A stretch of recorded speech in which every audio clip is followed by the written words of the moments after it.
Heidi by Johanna Spyri. Chapter 22.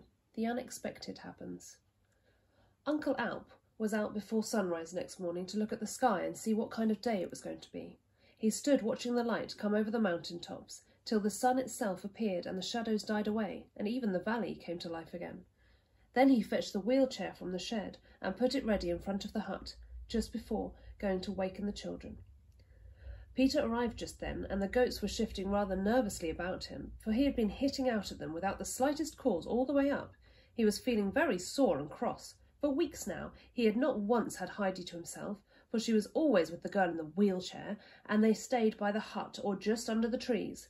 She had not been up to the pasture with him once that summer, and she was only coming now to show it to that stranger.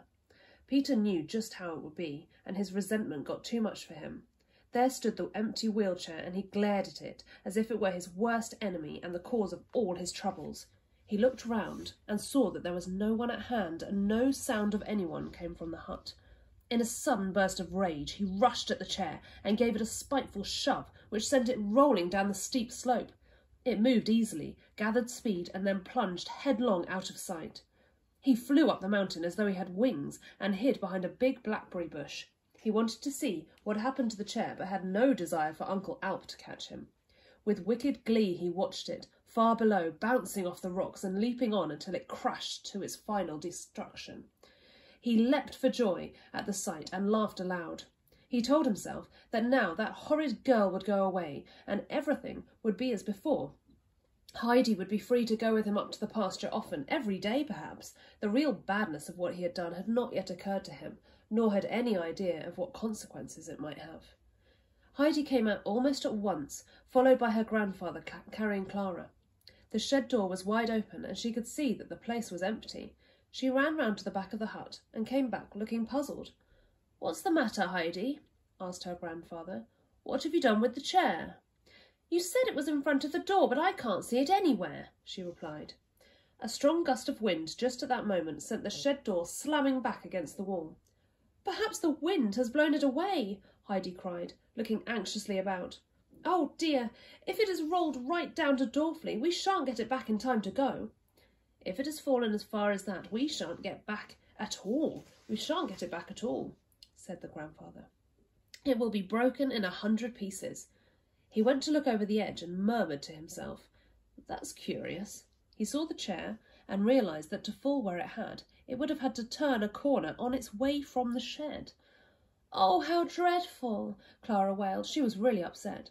"Now we shan't be able to go today. I shan't be able to go because I shan't be able to stay here without my chair.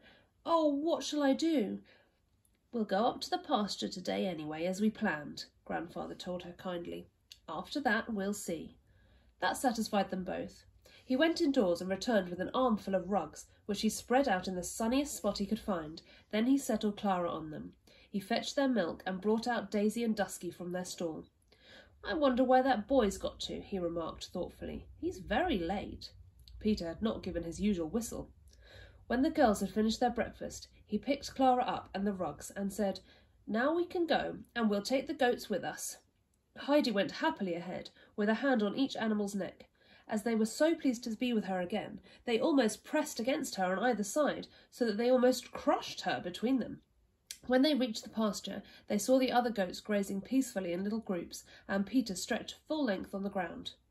"Hi, I'll teach you to pass us by, you lazy rascal," cried Grandfather. "What do you mean by it?" Peter shot up at the sound of that voice. "No one was up," he replied. "Did you see anything of Clara's chair?" said Uncle Alp. "What chair?" Peter mumbled sourly. Uncle said no more. He found a sunny place for Clara and settled her there. "How's that?" he asked, and she replied, "As comfortable as if I was in my chair, thank you, and oh, isn't it lovely here?" "Now enjoy yourselves," said Uncle Alp, as he prepared to leave them. "Your dinner is in the bag over there in the shade. Get Peter to give you as much milk as you want, but see he takes it from Daisy. I'll come back for you in the evening, but I must go down now to see what's become of the chair." There was not one cloud in the deep blue sky. The great snowfield sparkled as the massive bare peaks stood out clearly against the unbroken blue. The two girls sat side by side, as happy as contented as could be. From time to time one of the goats came and lay down beside them. Snowflake came most often, and nestled against Heidi until one of the others came and drove her away. So Clara learnt to recognise each one. Some came right up to her and rubbed against her shoulders, a sure sign that they trusted her. Presently Heidi thought of the meadow where all the flowers grew, and wished she could go and see if they were as beautiful as last year, but Clara could not go till grandfather returned in the evening, and by then the flowers would probably have closed their petals for the night. She wanted to go so badly that after a little she said hesitantly, "Would you mind if I left you alone for a few minutes, Clara? I want to go and look at the flowers. Wait a minute, though," she went on, as an idea came to her. She picked some handfuls of grass and spread it on Clara's lap. Then she brought Snowflake over and gave her a little push to make her lie down. "There, you won't be alone now," she said. "Go and look at the flowers for as long as you like," said Clara. "I shall be quite happy here with Snowflake. It'll be fun to feed her." So Heidi ran off, and Clara gave the grass to that little goat blade by blade. Snowflake took it gently from her hand, already quite at home with his new friend. To Clara this strange new experience was very exciting. To be here all by herself and out of doors in such a beautiful place, with this little goat eating so trustfully out of her hand, was all so delightful. She had never expected to know such happiness, and it gave her a new idea of what it must mean to be like other girls, well and free, to run about and to help people, instead of always having to be the one who sat still and was waited on. The thought seemed to add an extra radiance to the scene, and a deeper glow to her own happiness. She put an arm round Snowflake's neck. "I should like to stay here for ever and ever," she murmured aloud.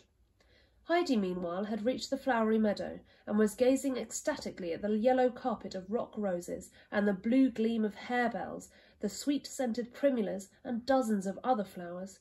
Suddenly she raced back to Clara, arriving beside her, quite breathless. "Oh, you simply must come too," she exclaimed. "The flowers are so beautiful, and they might not be the same later on. Don't you think I could carry you?" Clara shook her head.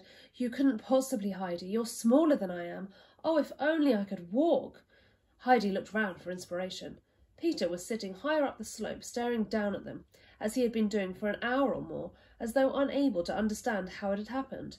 He had destroyed the hateful chair, so that Clara could not be moved about, and yet here she was, where he least wanted to see her, and, of course, Heidi was with her. He could hardly believe his eyes. "Come down here, Peter," called Heidi. "Shan't," he replied. "Oh, you must. I want you. Quick." "Shan't." Heidi got angry and ran a few steps towards him, her eyes flashing. "If you don't come at once," she stormed at him, "I'll do something you won't like. I mean it." Her words disturbed him. He had done a dreadful thing, but up till now he had not cared, because he thought no one knew about it. But Heidi sounded as though she might, and if she did, she would be sure to tell her grandfather, and Peter did not like that prospect at all. Reluctantly he got up and said, "All right, I'll come, if you don't do what you said." He sounded so anxious that Heidi forgave him. "Of course I won't," she cried. "Come on, there's nothing to be afraid of." When they got back to Clara, she told Peter to prop her up at one side, while she took the other, and together they helped her to her feet. So far so good, but Clara could not keep upright without support. "Put your arm around my neck," Heidi told her, "and Peter, give her your arm, and then we'll be able to help her along." Peter had never done anything like this before, and though Clara took hold of his arm, he kept it stiffly down at his side, which did not help her very much. "No, not like that, Peter," said Heidi. "Make a crook with your arm so that Clara can lean on it, and for goodness' sake don't let it give way. That's better. Now we shall manage it." But still they were not very successful. Clara flopped heavily between them, and Peter was taller than Heidi, so that Clara was all up one side and down the other. However, she tried to put one foot in front of the other, though she drew it back very quickly. "Try putting one foot down firmly," Heidi advised her. "I'm sure that would hurt less." "Do you think so?" asked Clara, rather doubtfully, but she tried it and cried joyfully. "You're right, that didn't hurt nearly so much." "Try again," urged Heidi, and Clara did so, taking several more steps. "Oh, Heidi," she cried then, "look at me. I'm walking. "Yes, you are, all by yourself. Oh, I wish grandfather was here." Clara still kept hold of Heidi and Peter, but with each step they could feel her getting steadier on her feet. Heidi was quite wild with excitement. "Now we can come up to the pasture every day and wander about wherever we like," she exclaimed, "and you'll never have to be pushed about in a wheelchair again. Oh, isn't it wonderful?" And Clara agreed from the bottom of her heart. Nothing could be more wonderful to her than to be strong and to be able to get about like other people. It was not much farther to Heidi's special spot, where Clara was able to sit down on the warm grass among the profusion of beautiful flowers. She was so affected by it all that had happened to her, that she was silent as she gazed at all their lovely colours and smelt the delicious scents. Peter lay down in the long grass and was soon fast asleep, but Heidi could not keep still. She wandered away over the meadow. Then the exciting memory of what had happened to Clara sent her flying back again. Some time later, a few of the goats, led by Finch, came slowly towards them. As a rule, they avoided this meadow, for they did not like grazing among the flowers, but now they came with deliberate steps as though to remind the herdsboy that he had left them alone too long. Then Finch saw the girls and gave a loud bleat. The others took up the cry, and all came trotting up to them. Peter woke with a start and rubbed his eyes. He had been dreaming of the wheelchair, still undamaged, standing outside the hut, and when he first opened his eyes, he thought he saw its brass studs gleaming in the sun. But it was only the yellow of the flowers which his sleepy eyes had caught, and the horrid memory of what he had done returned to him. Even if Heidi said nothing, he was afraid it would be found out sooner or later. In that state of misery, he behaved with unusual meekness, and let Heidi order him about as she liked. After a while they took Clara back to the pasture, and Heidi fetched the lunch bag. She had seen the good things her grandfather had put in it, and when she had threatened Peter earlier on, she had meant that she wouldn't let him get his share of the food. But she had forgiven him, and now divided it equally into 3. They were all hungry, as it was long past noon, but neither Clara nor Heidi could eat all that had been provided for them, and after they were satisfied, Peter found himself with a second portion as big as his first. He ate it all to the last crumb, but somehow did not enjoy it as much as usual. He felt as though something was gnawing at his inside, and the food lay heavily on his stomach. They had eaten so late that they had not long finished their meal when Uncle Alp arrived to fetch them home. Heidi saw him coming and ran to meet him, eager to be the first to tell him the great news. She was so excited that she could hardly get the words out, but he gathered what she meant very quickly, and his face lit up. He went on to where Clara was sitting and gave her an understanding smile, and he said, "Something attempted, something won." He helped her up and made her walk a few steps, putting one arm around her waist and holding the other before her to hold on to. With his firm support, she walked with much more confidence than before. Heidi skipped joyfully beside them, and the old man looked as though a great happiness had come to him. After a little, he picked Clara up in his arms and carried her. "We mustn't overdo things," he told her. "It's time to go home now." And he set off with her down the path, for he could see she had quite enough for one day, and she needed rest. When Peter went down to Dorfley that evening, he saw a knot of people staring at something, talking and elbowing each other aside to get a better view of it. Peter wormed his way through them to see what it was all about, and saw the remains of Clara's chair. There was enough of it left still to show how fine it had been. "I saw it when the carriers brought it," said the baker. "It must have cost a lot of money, I'll be bound. I can't think how such a thing could have happened." "Uncle Alp said the wind must have blown it down," a woman said, looking at the quality of the red leather. "Let's hope he's right," remarked the baker, "or someone will smart for it. The gentleman in Frankfurt is sure to want the matter looked into, and then there'll be trouble. But no one can say I had a hand in it. I haven't been near the hut these 2 years or more." There was more talk of the same kind, but Peter had heard enough. He slunk away and ran home as if he thought someone was after him. The baker's words frightened him, and he was afraid that a policeman might arrive from Frankfurt at any moment, and that everything would come out, and he would be sent to prison. His hair stood on end with horror at the mere idea, and he reached home in such a state he could neither speak nor eat, but went straight to bed and hid under the bedclothes, groaning aloud in his misery. "Peter must have been eating sorrel again and given himself stomach-ache," said his mother. "Just listen to him." "Give him a little more food to take with him tomorrow," Granny suggested kindly. "Give him some of my bread." As Clara and Heidi lay in bed that night, looking at the stars, Heidi said suddenly, "I've been thinking, isn't it a good thing God doesn't always give us just what we're asking for, even though we pray ever so hard? Of course, it's because he knows something else will be better for us." "What makes you say that now?" asked Clara.